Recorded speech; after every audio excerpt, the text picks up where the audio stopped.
Hey everybody, welcome back to DYOR, Do Your Own Research. Today, what I want to hit on is I want to talk about something that you may not have considered, but I want to talk about books. I want to talk about books. As you can see behind me, there's a small library that I have here in the office with books that we've collected over time, books that are valuable to us, books that either have sentimental value to us or have historical value to us or have reference value to us or are books that we've taken in our studies over the years between my wife and myself. What I want to do is I want to touch base today on the importance of holding on to physical books. All right, holding on to physical books. Why would we want to hold on to physical books? Well, there's a number of reasons. Today in our digital age that we're in, it's so easy to get information on the internet. It's so easy to go to Google or to go to whatever search engine that you guys decide to use, and I use them as well because they're a wealth of information. But the problem with the digital aspect of information is that at any point in time, if your computer crashes, or if you lose power, or if you lose access to your computer, or if the powers that be just decide that they don't want to allow us to have access to the internet or any of the channels that we're used to for information, for news, for reference, for anything that would pertain to being informed or keeping us safe or knowing what's going on, those powers that be can shut it down. So why would I say that books are important? Well, first off, if you have a book, you physically have that book in your hand. You can pick up any book that you have in your collection. You can pick up any book at any time and read it for yourself and find out what is in the book that you have in your hand. Whether it's a reference book, whether it's a religious book, whether it's a science book, whether it is a sports memorabilia book, whatever the case may be, an encyclopedia, if you even actually still have those in your house, those you have physically in your hand. Now, why do you want to have a book physically in your hand? Well, number one, because you can open it up and you can reference what is in it. If you have a book and you've read it, you know the general idea of what's in there. The other thing you want to do too is you want to make sure that if you have a question, you can go back to the reference and you can go back to the author's words or his quotes or his information, and you can find out the information that the author is quoting.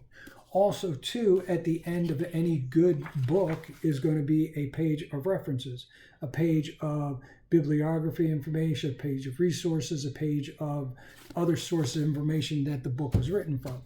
And each and every author who creates a book, unless it's a fiction book that they've just made out of their own mind and use nothing for reference, which is very rare, then there would be no reason for a reference. But why would you have a book? Why do you go to a book to have reference? Why do you pick up a book and read it? Number one, to know what's in it and what's said. And number two, why do you open up a book and go back to the reference point in it at times? Well, because number one, when you read and you share what you've read with other people may not agree with what you've read, especially if in this case it is like the Bible or other religious books.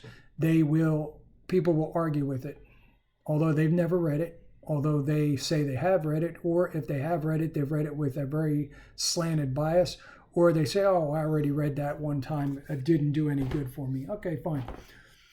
Now, if you go to a reference book and they argue with you about the facts and the references, well, you just point them to the page and the quote and the information. And if they don't like that, most information is footnoted in a book, especially similar to like this on leadership. You go to the back, you find the page, the information that it's on, and you reference it and you give them the reference. That is one of the good things about having a physical book. The other thing is nobody can take a book away from you. If it's in your house and it's behind the door of your house, you own that house, you own that book. Nobody can take that book away from you unless by force they come in and physically take it from you and then destroy it. And we've seen over history that that's been done in times before because people wanted to rewrite history. Now, how do you know if the history of, say, the United States, since that's where I'm at, if the history of the United States is correct? How do you know that the history that we're being taught or being told or seeing on the silver screen is correct unless you've read the history and the facts and the dates and the places and the people involved to know the characters and all those that are part of the story? What about the American Revolution? Do we know who fired the first shot? Do we know who the first fatality was? Do we know where the shot heard around the world was fired at? Do we know how many people were involved in the first battle up in Lexington and Concord? Do we know what the total number of casualties and injuries were from the Revolutionary War? Do we know what kind of weapons were used? Do we know what kind of artillery used? Do we know what kind of clothing they wore? What lifestyle they had? Do we know the towns that were involved? Do we know how the path that it traveled, that the war traveled? The only way that you're going to know that is to read that for yourself. How do we know that what we see on television or videos or things like that are true? We don't. We've got to take their word for it, or we've got to go and find the sources or know this information ourselves. What about economics? We see on the news all the time people talking about the economic situation in the world, people talking about the dollar being up or down, the stock market being up or down, crypto being up or down. We talk about people that are in the news that are business people.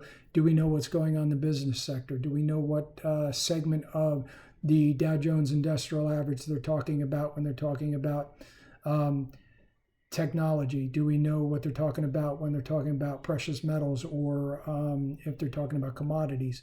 Do we understand that? If not, pick up a book, go online, do some information, get a book. You take information from online, but go to books, because books cannot be altered.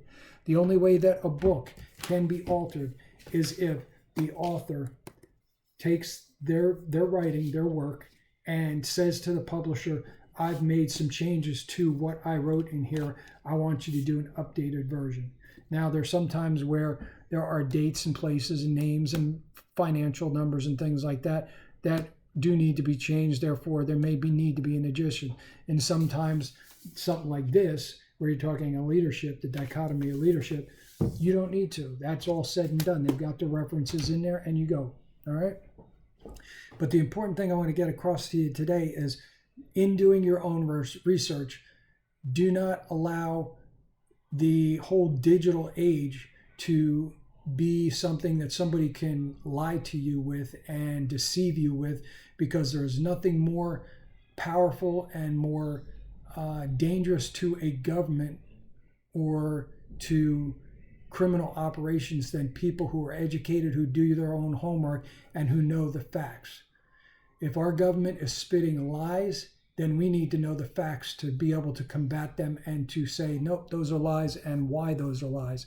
And when that happens, then they have no recourse, and they've got to either continue to lie and give us more stories and narratives and things made up, or they've got to bring on people to their news shows to say the same lies they are, or we've got to go and get the information and present it to them and say, nope, you're wrong because of this, this, this, and this.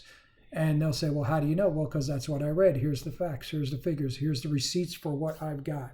You know, how are you going to know politically what's going on? How are you going to know economically what's going on, educationally what's going on, financially what's going on in your own life, unless you do your own research?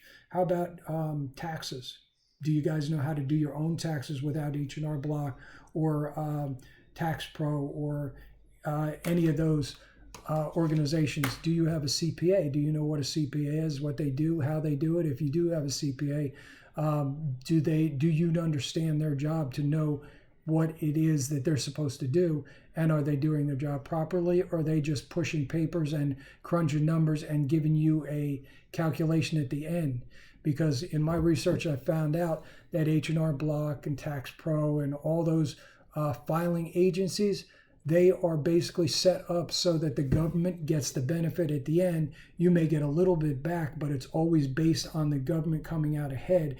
You either breaking even or making just a little bit, and yet the government being able to keep most of what they've already, in my opinion, stolen from you through taxation, which is unconstitutional in my opinion.